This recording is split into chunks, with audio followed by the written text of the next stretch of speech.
Hello বন্ধুরা, এখন আমরা দিদির মেয়ের বাড়ি যাচ্ছি নরসিংহপুর।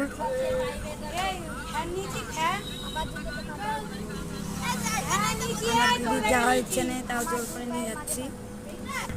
এখন করবো না,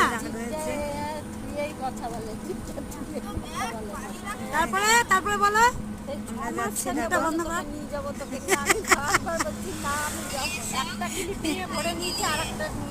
ঠিক আছে, ওখানে যে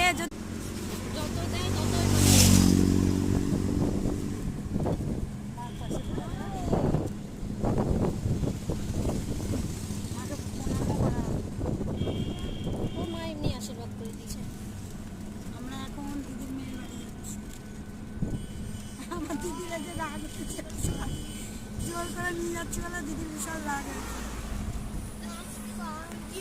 ঠিক আছে, আমার ফোনে কোনো ছবি দেয়নি, আমার ফোনে দিচ্ছি এখন সব। এই দিয়ে দাও তো সব।